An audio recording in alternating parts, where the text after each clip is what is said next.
Hola, mi nombre es Fernando Martínez y soy coordinador de FIRCOF. Bien, este vídeo es para algunas preguntas del FIR que creemos que se pueden impugnar. Bueno, también deciros que esto es una decisión de cada uno. Os voy a decir algunas preguntas por qué creemos que del todo no son impugnables, aunque sabéis muchas veces que pueden quedar la duda. Os la voy a comentar y os voy a comentar por qué para nosotros no son impugnables, pero como os digo, es algo personal y que cada uno decida. Bien, simplemente hemos encontrado dos preguntas que sí son impugnables claramente en el FIR de este año, que son las siguientes. Os leo la primera. Pregunta 47. El mecanismo de pulverización por roce fricción da lugar a partículas con una forma más próxima a la siguiente.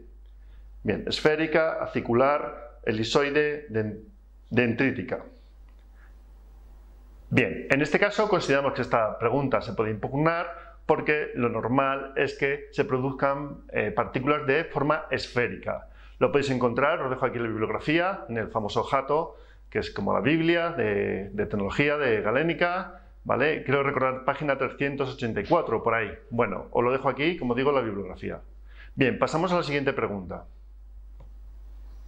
Pregunta 181. Dado las siguientes especies, CO3 carbonato, dióxido de azufre, tetracloruro de carbono, monóxido de carbono, señala cuáles presentan liberación Sp2 en el átomo central. Y aquí han dado como respuesta correcta la 4, la A, pero el dióxido de azufre, el SO2, también el átomo central, el azufre, tiene liberación Sp2, ¿de acuerdo? Promociona electrones, 1 al D, hibrida 3 solo, 2 para dar los enlaces con el oxígeno y deja un par de electrones sin hibridar y 2 electrones que deja libres para dar los enlaces pi con los 2 oxígenos. Por lo tanto, también os dejo por aquí bibliografía en inglés, en cualquier libro lo podéis encontrar. El SO2 presenta vibración Sp2, por lo tanto, esta pregunta también para nosotros es impugnable. Estas dos son las que serían impugnables. Ahora voy a hablar de algunas preguntas que tienen duda, algunas tienen duda y podrían ser impugnables, pero sí que es cierto que la respuesta es la más correcta, sin ser correcta del todo para nosotros, pero sí la más correcta. Y creemos que, además, en ese caso, algunas preguntas son muy claras y casi todo el mundo lo habrá acertado y no creo que se impugnen. Pero bueno, yo las dejo porque es lo que hemos pensado, ¿de acuerdo? Venga, vamos con la siguiente. Pregunta 3. Los betabloqueantes fueron diseñados para actuar como antagonistas receptor beta 1 del corazón. Estructuralmente son argilosipropanolamina. Si su actividad cardíaca se consigue. Vale. Esta pregunta ya la he comentado en algún vídeo. Para mí sí sería impugnable, pero os cuento, es interpretable. Porque hablan de selectividad del receptor beta 1 del corazón, es decir, que sean cardioselectivas. Sí que es cierto que el isopropilo, el radical en el nitrógeno, se une un poquito más al receptor beta 1 que al beta 2, pero el isopropilo no sería suficiente para tener esa cardioselectividad. La interpretación está en esa palabra, que consideramos del todo cardioselectivo, un poquito o mucho, ¿de acuerdo? Bien, como sabéis, hay betabloqueantes aril, oxipropanolamina que tienen isopropilo y no son cardioselectivos, por ejemplo, propranolol, ¿vale? Por lo tanto, el isopropilo no es suficiente para esa cardioselectividad. ¿De acuerdo? Entonces, bueno, como os digo, es interpretable, ¿sí? Como sabéis, para que sean cardioselectivos realmente tienen que cumplir otros condicionantes. Por ejemplo, un sustituyente en anillo aromático que pueda dar enlaces de hidrógeno. Bueno, pues cosas que os comentamos en FIRCOF, ¿de acuerdo? Bien, pasamos a la siguiente pregunta. ¿Con qué nombre se describen los fármacos que mantienen la actividad opioide de la morfina y carecen del anillo adipósito del anillo C y de esta? Bien, esta pregunta, la pregunta 6, yo creo que está bien, está perfecta, pero bueno, puede haber gente que le busque un poco la interpretación y que pueda dar otra respuesta correcta. Si partimos de la morfina y le quitamos el epósito y el anillo C, lo que nos queda realmente es un benzomorfano, perdón. Por lo tanto, es la respuesta correcta. Sí que es cierto que si quitamos otro anillo, pues tenemos las fenilpiperinas, como por ejemplo la meperidina y derivados. Pero no me están hablando de quitar otro anillo, simplemente de la morfina, suprimir esos dos anillos y lo que tenemos, como digo, es un benzomorfano, ¿vale? Pasamos a la siguiente pregunta.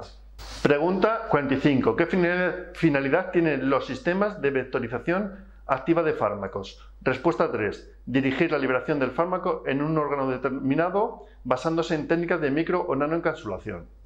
Bien, esta es la respuesta 3, evidentemente no es la que han dado por correcta, creo que es la 4, bien, pero puede dar interpretación de nanocapsulación, etcétera, como dirigidos, ¿no? De distribución selectiva o dirigidos. Bien, en este caso no la consideramos como respuesta válida porque tendría que ser un nanotransportador, es decir, se puede hacer con esta tecnología siempre y cuando el tenga un nanotransportador selectivo, y en este caso la respuesta no lo indica, por lo tanto no la consideramos.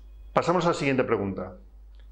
Pregunta 65. Señale la afirmación cierta para la tricoleucemia o leucemia de células peludas clásicas. Bien, en este caso la respuesta 4 que puede dar crear interpretación nos dice que sea altamente basófilo. Sí que es cierto que puede ocurrir que encontremos basofilia, pero no altamente. Justamente esa palabra nos anula esta opción, por lo tanto tampoco la consideramos que sea impugnable. Pasamos a la siguiente. Pregunta 81. ¿Cuál de los siguientes fármacos para el tratamiento de la esclerosis múltiple puede producir rubor facial al inicio del tratamiento? Bien, respuesta 3, natalizumab, por ejemplo.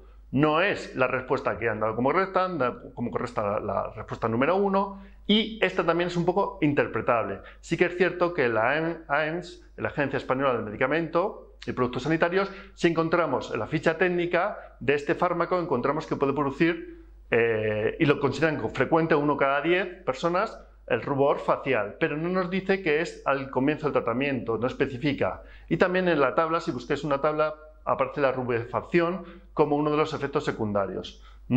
Pero la rubefacción también puede ser en otro punto del cuerpo y no tiene por qué ser facial, en la cara.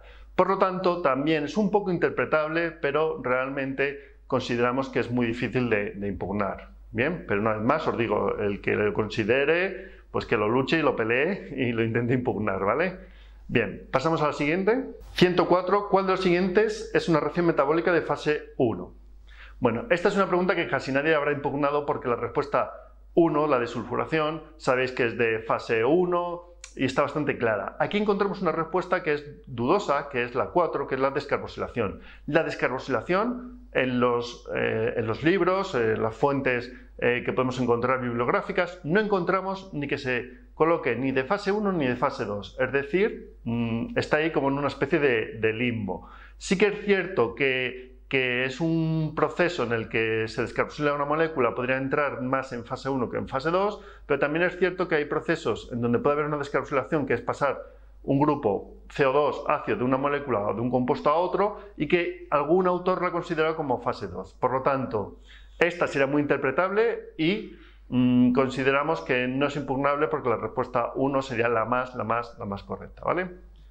Bien, siguiente pregunta, 166, las transiciones electrónicas con las sortividades molares más pequeñas que producen la banda tal. Bueno, campo ligando. Esta pregunta la consideramos que está bien, ¿eh? Campo ligando, los complejos de coordinación y demás, estamos hablando del campo ligando de orbitales, de electrones en orbitales D. Esas orbitales, esos electrones, esas promociones de electrones orbitales D son muy débiles. Sí que es cierto que pueden aparecer a diferentes longitudes de onda dentro del visible, pero sí son, al ser muy débiles, son las que menor absortividades molares pueden presentar. Por lo tanto, consideramos que esta respuesta es correcta y no impugnable. Bien. Pasamos a la última, pregunta 191. En ensayos clínicos con menores, ¿a partir de qué edad, además del consentimiento de los padres o representantes legales, debe prestar consentimiento el sujeto? Bien, en este caso es una pregunta que aparece en el BOE para ensayos clínicos y la respuesta es correcta. Es a partir de los 12 años. Y además quiero recordar, os lo dejo por aquí, que está en el apartado 5 del artículo 12. Y es a partir de esa edad, la mínima edad en la cual tienen que dar su consentimiento para los ensayos clínicos, evidentemente el chaval o la chavalina de 12 años, ¿vale? Bueno, pues hasta aquí las impugnaciones, espero que os haya servido, espero que os sirva, ya sabéis que podéis contar con FIRCOP para cualquier cosa y espero que tengáis mucha suerte y que tengáis plaza. Es una pena que no podáis tener todos plaza, lucharemos siempre para tener más plazas en los hospitales, a ser posible para los farmacéuticos, ¿vale? Muchísimas gracias. A ser posible.